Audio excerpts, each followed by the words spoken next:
थांलायखोब्रा बे हिनजावालाय मा मावदोंथाय अबहाय मा मावदों न' दंना गैया जालायखोलै बेबा अबहाय दं जाखोलै बे हिनजावा गाबज्रिबो खोनाया मा मावलायखोब्रा आयु नाय रायजोफोर नायलाय आंनि हिनजावनि आखला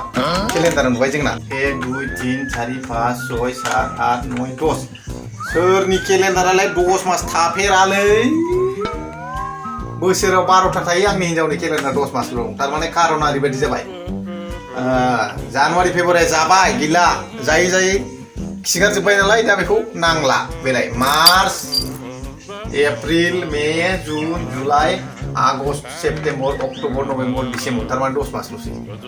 10 मास जाबावनांगौ नालाय ओंखायनो बे केलेन्डारखौ नुबाय जानानै खिना गारबाय नालाय बेखौ नांला जानुवारि फेब्रुवारिखौ ओंखायनो 10 मास नुबाय नों रायजोफोर नोंसिनाव दं आंनि हिनजावनि आखला बेसेबां मोजां नुबाय नोङो केलेन्डारखौबो नायनो हाया बेयो जानुवारि फेब्रुवारि जाखांनायखाय नांला बाखिखिनिखौ दोनबाय अबहाय मा मावदोंथाय नागिरनोसै आं ओंखाम संग्रा दं गैया जाखो माथो ओंखाम संग्रायाव थांलायसो अबहाय नांगौ बेलाय ओरै सिङावसो दं ओइ गैया बाहायबो गैया ओंखाम संग्रायावसो थाखुमादों जाखोब्रा बाहायबो गैया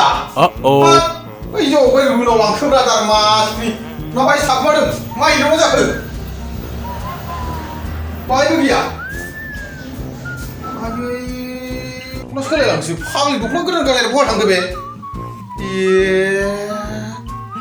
मा खालामनाय अबहाय फाग्लि दख'ना गोदान गानलायना बहा थांखो बे सौखियावसो थांगोन ओइ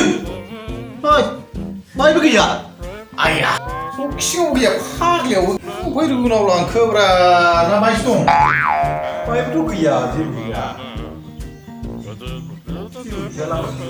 फाग्लि अबहाय थांखोलै बे हिनजावा आयै अबहाय थाखोब्रा फाग्लि दख'ना गोदान गाननानै बयसोरजोंबो फन रायलायबाय खारफालांगोसो ना माखिब्रा दारमासनि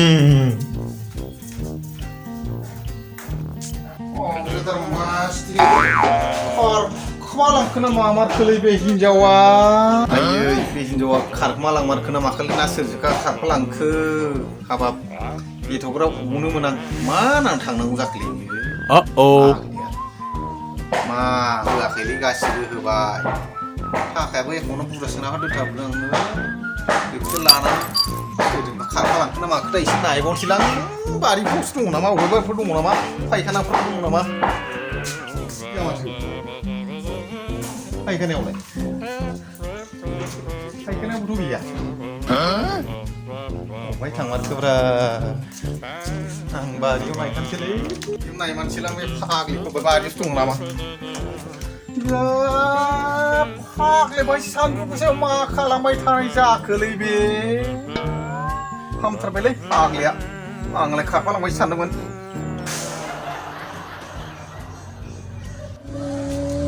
फाग्लि बायसो दं आरो बे मा खालामबाय थाखो बे सानदुङाव बेखौनो आंहा बोजों नागिरनानै बबेबा खारलांबाय थादों फाग्लि हिनजाव माबायदि हिनजाव मा आखल जाखोलै बे मा खालामबाय थाखो सानदुङाव मा खालामबाय थाखो मबाइल नायदों सानदुं गोसा मा नुखो भाइ आं मबाइलखौ नायदों बोजों नागिरदों सोरजोंबा खारफालांबाय सादों फाग्लि न' थाङा मबाइल नायदों मानसि मोजां नङा बे फाग्लिसो नैबे नायबाय था सानदुङावनो खामानि गैया दामानि गैया मबाइलानो सानदुं गोसा मा फाग्लिसोलै बे हिनजाव लाब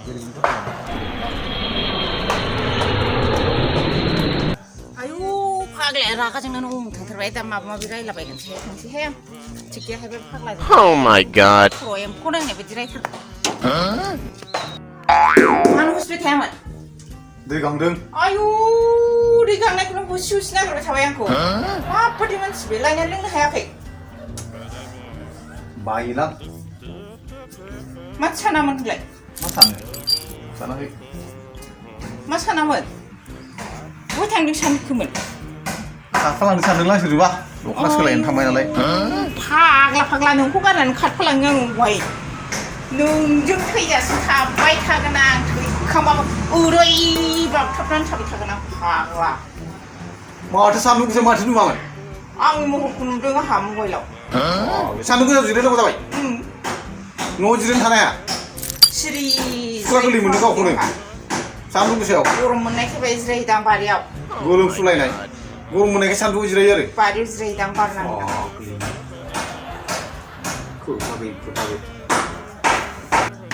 दैलायना जिरायथ'र' सामबा गोबाव जाबाय दै गांनायानो नागिरबो मोना मानसिखौनो बोजों बोजों बेरबाय थागोन मबाइल खालि मबाइलानो सेस खालामजोबसिगोन मालाबा खारफालांमारसिगोनसोलै बे फाग्लिया थिग गैयालै लाबो दे थाब फाग्ला लांगौ फाग्लालायबावसो लाबोदो